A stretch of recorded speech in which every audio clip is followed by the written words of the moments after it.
Going on, everyone, and welcome to the RabidMining YouTube channel. Be sure to hit that subscribe button, thumbs up, and bell notification to be notified for future videos.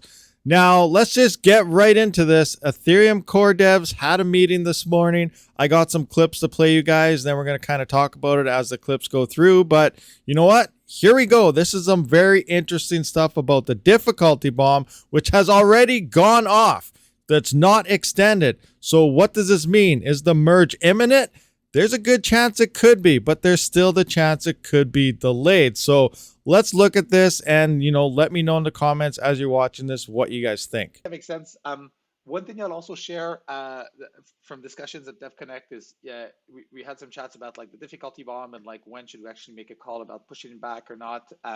And it seems, and this stuff is really hard to estimate, so please don't quote me on this in 2 months if I'm wrong.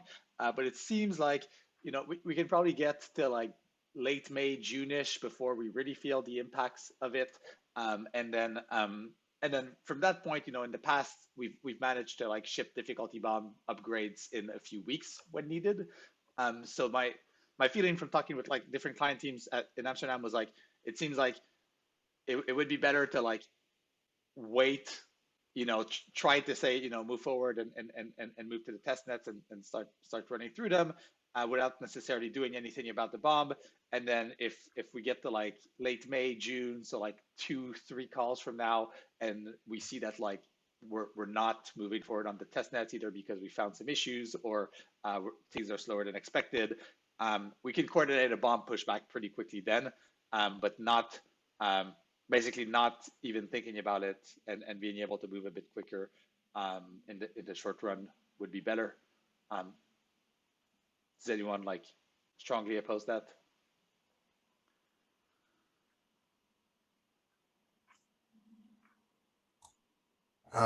This is Jay Rush. Hey, yeah. Hey, how you doing? Good. Yeah, you wanna share your screen and walk us through your chart? That's what I've been using, and I think it's Well, I was going to say, I think that it would be unfortunate to make a mistake there as far as getting into a situation where you have to force yourself to delay the bomb. I'm sure everybody understands that. But let me just share this one chart, and I think you can see pretty clearly from the chart how quickly the bomb goes off once it goes off. So is everybody seeing this? Yeah, I can see it. Yeah. So, I mean, we're here. I was concerned last week that it wouldn't show up because the hash rate was higher, but it is starting to show up. This is as of now, as of about an hour ago. So it is starting to show up. These are the last 2 bombs here, and we delayed them in plenty of time for them to actually affect the block time. So here's 14-second blocks. But this one was the one where we kind of forgot to set it. And we kind of had to react really quickly here because there was 2 hard forks right after each other. I think they were about a month apart. So this is about a month, and it just literally drops off the cliff. So, and here you can see it just drops off the cliff. And this is exactly what the bomb does. So this red line is June 15th, which was when we thought we were setting it back here in December. And it looks to me like it's getting ready to drop off the cliff to me. I'm just looking at this. Now, I never wanted to predict the future because predicting the future of this thing is hard. But I can see that we're getting to the point where it might start dropping off the cliff. So I want to just say that out loud. And I want you to be careful. I would rather see you guys at least pick a date to say we are going to make a decision about picking a date by this date. Say May 15th, we're definitely going to have a decision about whether we're going to delay it or not. Because you don't want to get to the place where you're forced to delay it because it went from 18-second blocks to 22-second blocks in a 2-week period. That's what I would say. Right, and I think I think we'd probably make that call much before we hit like 18 seconds. I think, that has to be pretty low. But I guess because there is kind of this chance that we might actually be able to ship the entire upgrade without moving back the bomb. Right. Probably waiting until we're in the like 14-ish second range, maybe 15, to see like how we're feeling about this, and then that means, you know, by the time we coordinate, it takes a, you know, maybe a period or two, and we end up like maybe in the like 17-ish 18-second range by the time we've pushed it back. So yeah, that's my, I don't know, rough like gauge for it. I don't know if that feels reasonable to other, like, yeah. I think if you set a date by which you're going to set a date, you know, you say we're going to make a decision by the 3rd week of May or something like that. Yeah, and I think the risk is just I just don't want to paint us into a corner where like we're then forced to act if, say, the bomb is not actually showing up as like we'd expect. So if we do, you know, say we can get like an extra 4 weeks without having to make a decision, or an extra 6, like I think every week where we can delay making that call is valuable to us, because it gives us more information on the readiness of the merge. So I guess the best thing we can kind of say is like, today we're far enough from the bomb being an impact that we can at least bump this conversation to another 2 weeks, and then and obviously we'll keep kind of looking at it, but that would be my approach. But Lucas, I see you have your hands up as well. Just basing on this graph, I would say that we have 4 weeks. In 4 weeks, we should decide if we should move the bomb or not. That looks reasonable for me. So the 3rd or 4th week of May or something. So like, that would be 2 calls. Vitalik?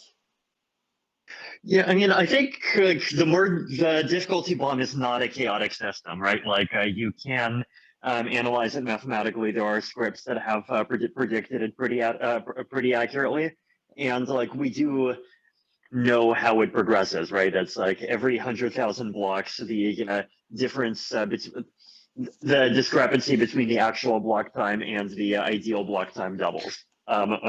And that's basically how it just how it keeps going, right? So it's like it is something that we can model. The main unknown variable is basically like hash rate, but even hash rate, like it's not you know, like unknown by some crazy factor of like more than 2 or whatever. So it's predictable, but it's much easier just to say. I would argue that here it wasn't very well predicted here, but and this thing right here where it recovers, so it goes off and then the hash rate recovers. That is dependent on the hash rate. But I agree with you. It's predictable. I always just predicted the first time, you know, when it really starts going off. I'm saying this is we're going to start seeing it go off by the time we get here.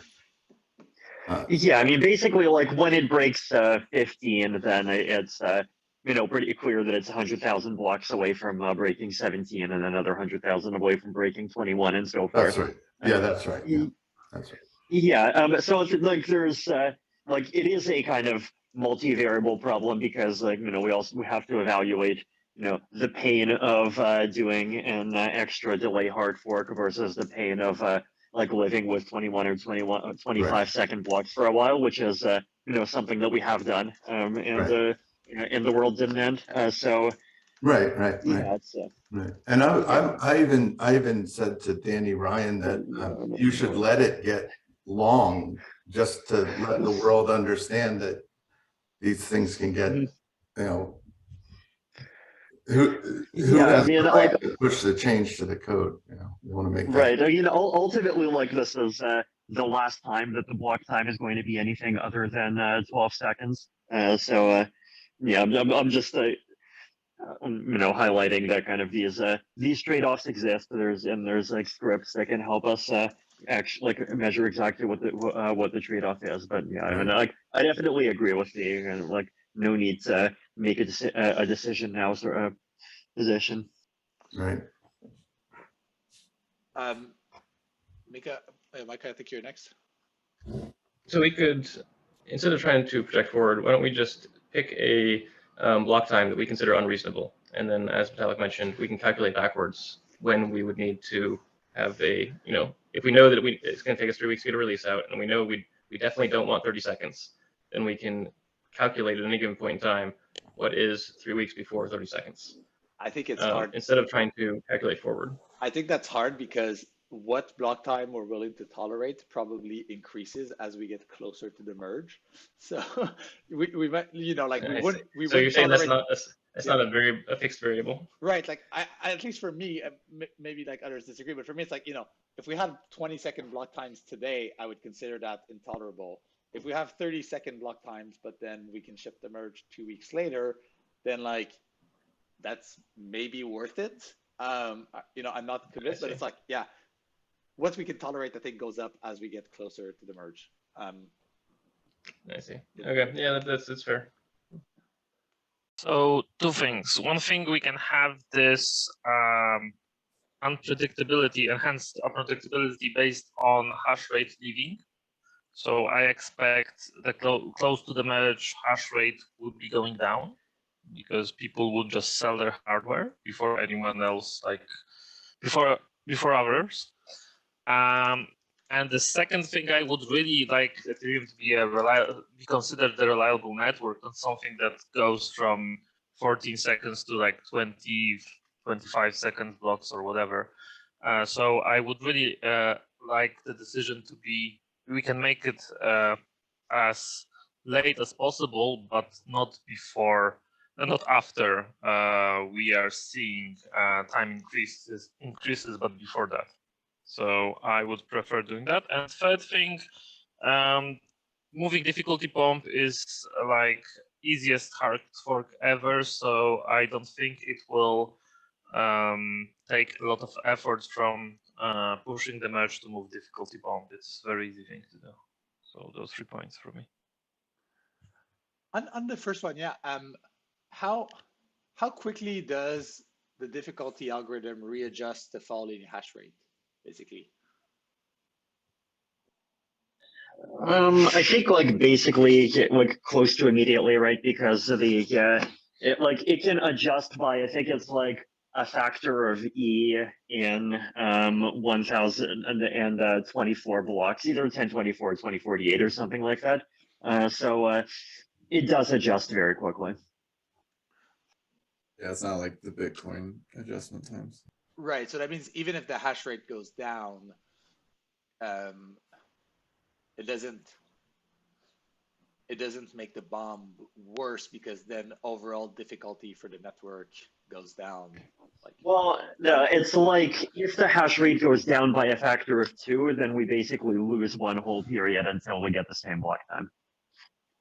Right. Yeah.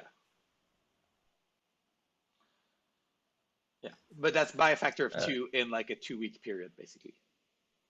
Right. Yeah.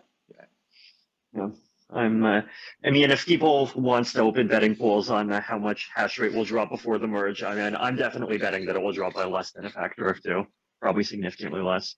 This is why I never predicted the future. I only predict when it first comes. Totally. And I think that the world will tell us exactly what it thinks about 20-second blocks very loudly. Last comment from me before I walk away from this conversation, because I don't care much, is the anxiety and effort we're putting into having these discussions, just that alone, is it worth just pushing back the bomb just so we can stop worrying about it? Like this isn't, we've spent a very non-trivial amount of time, and there's a lot of anxiety around it. I would say there may be value just in getting rid of the anxiety, and just even if we do still make it, by June, just not having that anxiety along the way may be valuable in itself. I would vote yes.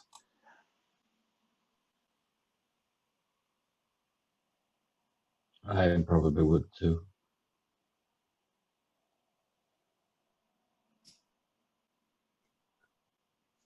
Yeah, I think it makes sense. We can postpone it to whatever, like the end of the year. It doesn't mean that the merge is postponed to the end of the year. No.